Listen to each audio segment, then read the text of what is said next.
So who else has stuff going on? Kim, why don't you talk talk about your mastermind from Friday? Okay, well, we are trying a mastermind at Mary. I attended the mastermind with Ohio RIA, or I guess it was Cincinnati RIA, a couple weeks ago, just to see how it worked. And they had 150 people on. And when you got on, they had a link to a Google Drive where you could go in and share what you wanted to share, your name, your contact information, and what it was. I do this, I need that, I have this question, whatever. Or you could post in the chat. And then they asked for volunteers to share. So they had all kinds of people asking for whatever it is, but they were trying to not sell a house, they were trying to trade a house. So if I had something to offer, I was looking for something back in trade. And they had a lot of people that were like, hey, I'm new, I have a lot of time and I want to learn to do this. Who needs people to go do work for them? And they were trading off that way. They had Vina was trying to do a 1031 exchange, looking for a property to fit her 1031 exchange. We had people that needed stuff in some city and needed it moved. They traded that. They had people looking for specific types of properties, so that everybody just got on and shared what they needed or what they had to offer, and then so that they could get together after the meeting. So we had about 12 people, and we had a lot of great information that was shared. You can also ask, what's your question on real estate? Kind of like you do here at WinVestors. They recorded it. They had the Google Drive spreadsheet and then the chat, and so everybody that attended got that delivered to them by email later as a way of networking. But they used to do this live at their meetings, and they would get 10 or 12 people to share. When they took it to Zoom, all of a sudden it blew up, and so they are getting more and more people joining their group just to network in this roundtable fashion. And so we're going to try it here at Mary for a month and see how it goes on Fridays at 9 a.m. It is for Mary members, so it's kind of private, so the general public can't get in, so you can say things on there that you couldn't necessarily say in a public forum, like, hey, I need a private lender for this, or I'm offering this type of terms on this. You can do that in a private setting to a point. You can't go start a fund on our group, but you could go ask for a private lender. So we're going to try that Friday mornings at 9 o'clock. If you'd like to join us, if you're a member of Mary, and I think most of you are, so. And I would like to hear from Brendan what landlords are doing. I think they're doing a landlord workshop coming up this fall.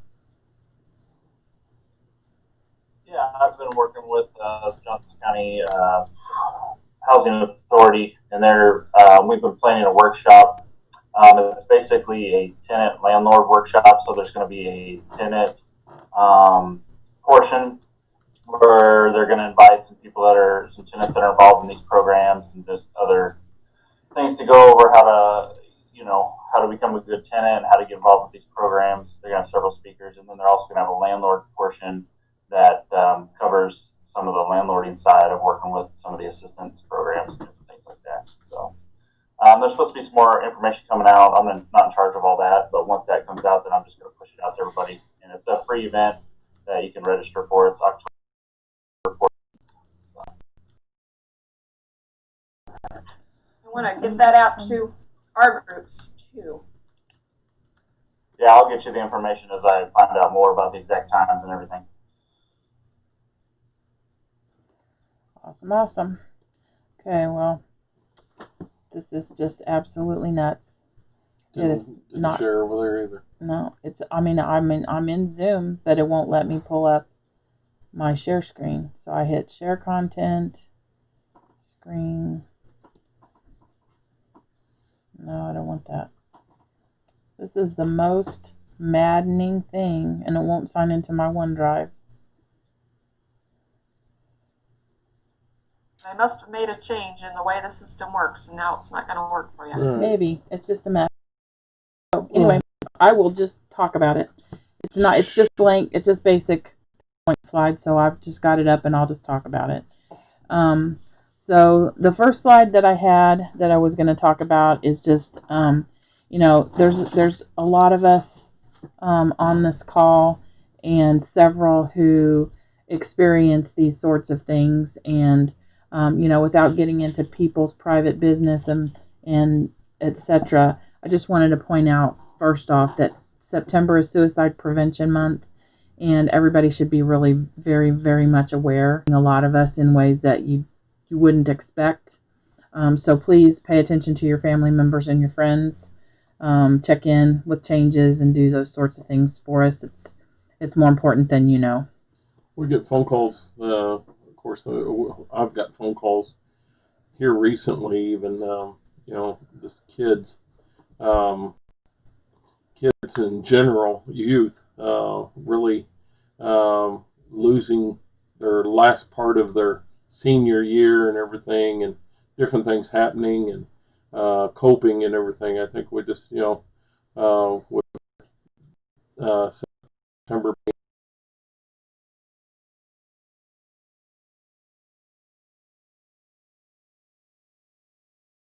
There as a little quick reminder, I'm going to move on to announcements. So, September 2nd, we're going to be speaking more on seller finance with Johnson County landlords. So, Brendan will get those notifications out and get that going.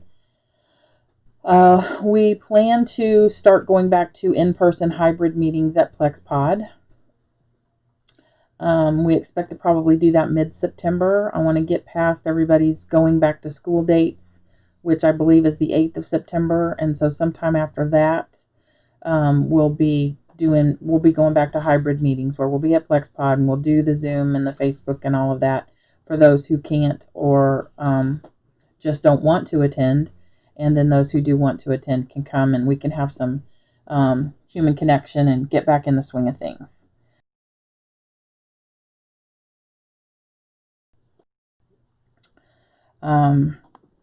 Let's see. Then the other thing I wanted to just chat about, and maybe I know Robert is in here too. I don't know if he wants to talk about it, but I want to touch base and let everybody know there is a landlord-tenant university. I think they've called it Tenant University now on their website through the Kansas City, Missouri Neighborhoods Department. They are rolling out classes for landlords and tenants. And we're going to be having discussions on nuisance violations, fair housing, a 101 on rental leases for tenants. Landlords are welcome. Kim put up a link in the chat, it looks like. Robert and I went to the first one of their classes. Robert, do you want to say anything about that? Well, it was interesting.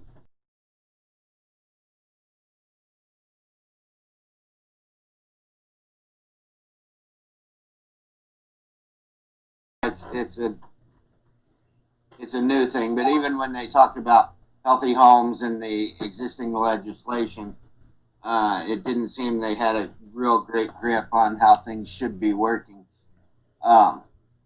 And as we've all expected, much of it is clearly designed with a the improper narrative that the tenants need to be protected from the landlords. But we'll also see some good things come out of it in that they're educating tenants about nuisance violations and what is a nuisance violation. It would be nice if we could get someone in the city to start to recognize and hold tenants accountable for the violations that they create instead of just holding the landlord ultimately accountable. Did tell us when they set this up that the landlord piece is going to be basically Saturday school. Where we have to sit through, if we have code violations, we get to sit through learning about the most boring things possible to try to deter us from, continuing to have badly kept properties. So we'll see how that goes. Anybody else experienced it or want to ask a question about that? I pulled it up, and they have two separate pages. There's a landlord university page and a tenant university page. Ah, cool. All right. Well, it's on the Kansas City, Missouri website. You can go to the neighborhoods department and Tenant University, then. And the next slide that I had is that there has been a group formed to recall Mayor Lucas in Kansas City. Now, I'm bringing this up, and I'm going to draw it to a point so that everybody understands why this is important to a real estate investing group. This group, in the last 10 days, has amassed over 10,000 members.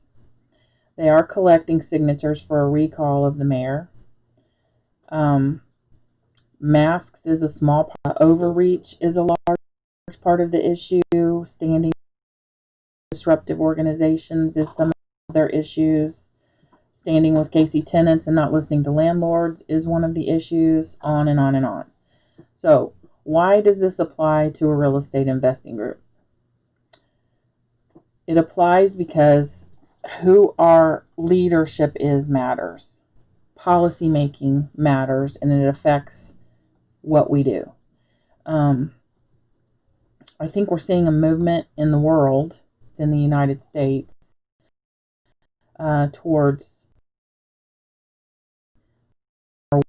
that who they vote for matters. Doesn't matter on which side of the aisle you are.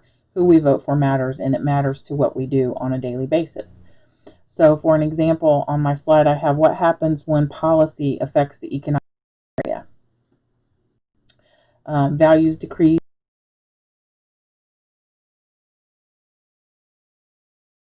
In all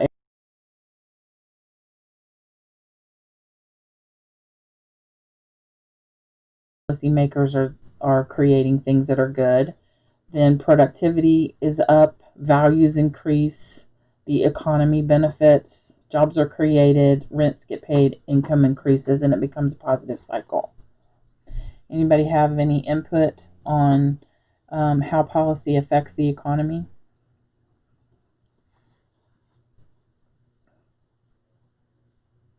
Sure. One of the things that I see as a Kansas City resident and investor, obviously, is that our government doesn't consider, they do all this to attract businesses. Look at all the TIFs and all the stuff.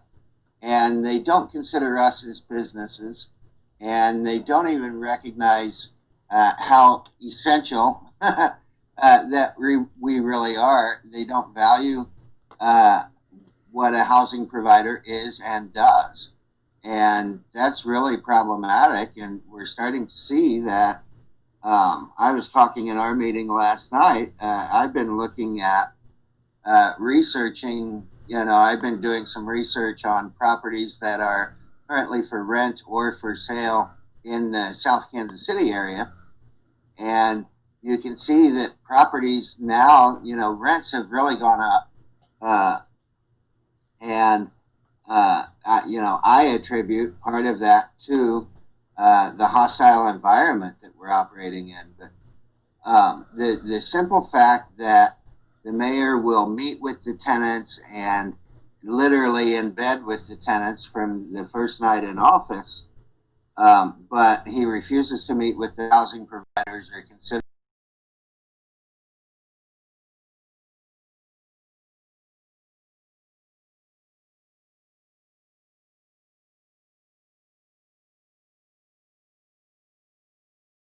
to now be able to point to and see the effects of some of the decisions that they've made. So it absolutely has an effect on us. And if they're not going to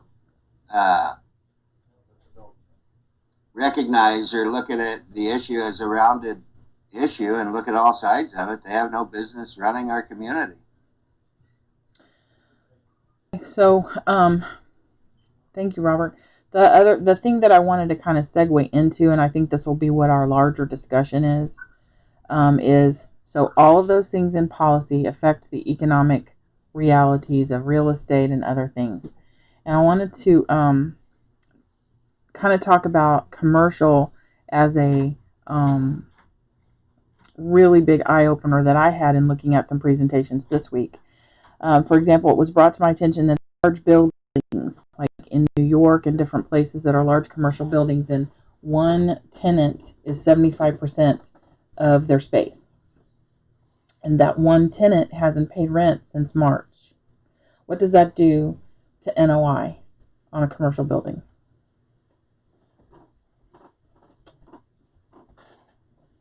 Tanks it, right? Really bad? You don't have to understand commercial to know that it destroys it. Yeah. So I saw a slide, and I can't share it with you because obviously I'm having technical difficulties today. But there's an example of the Empire State Building. So the Empire State Building has an observation deck. I don't know if any of you have been there. On that observation deck. Well, the observation deck was making like, was it 3.1 million? I can't pull the slide up right now and tell you, but per year, just from the observation deck alone in Q2 of last year for 1 month, or for that quarter. For that quarter, it was like whatever, and now it is $86,000. So if you take the examples of a one large commercial tenant, or the pandemic taking away all of the income on some of these commercial buildings and changing the NOI, we've got commercial values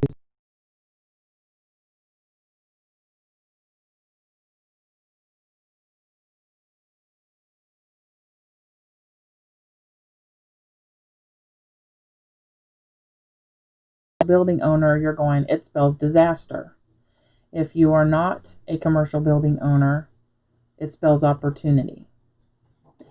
So if you watch what's going on, and I know people see the quotes all the time about what Warren Buffett says about, be greedy when others are scared and scared when others are greedy. We're seeing this start to shift, going crazy. Bezos and others are buying distressed buildings left and right because of this, especially in New York.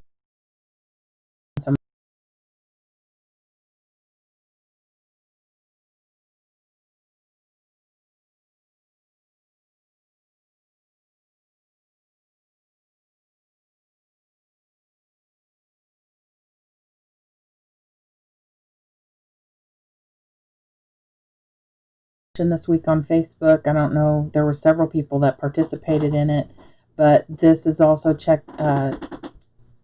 affecting bank behavior with regard to lending. We've talked about mortgage lending has changed with Ron. There's a lot of refinancing going on. There's a lot of this and there's a lot of that. We've got a much, much tighter and higher credit profile in order to get refinanced or get a loan. But they're also reducing credit lines and reducing credit cards balances. So is anybody experiencing that, and how is it affecting your business?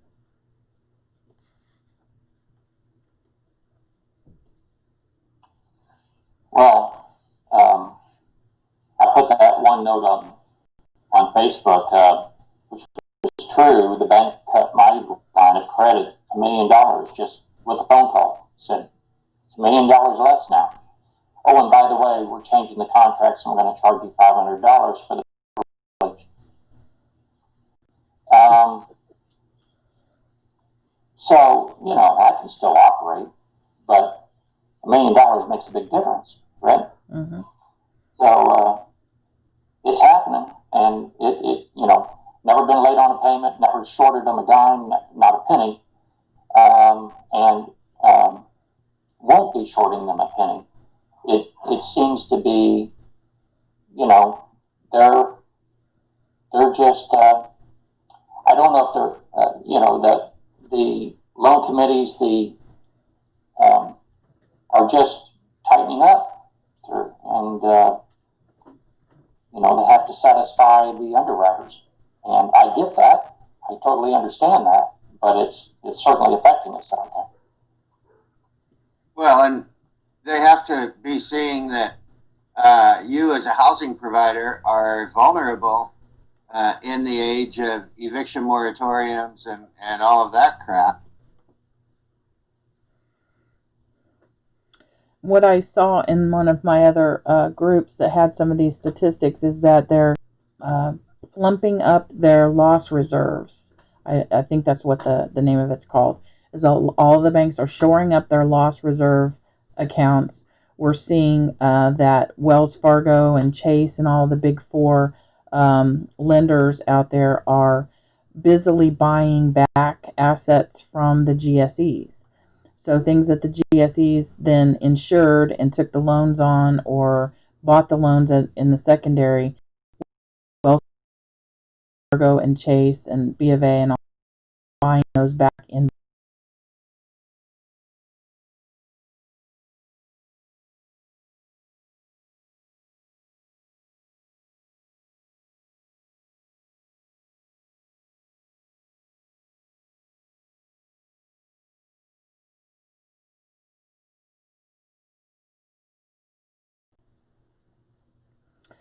So it's all cover their assets is what's going on. But I think it's going to be a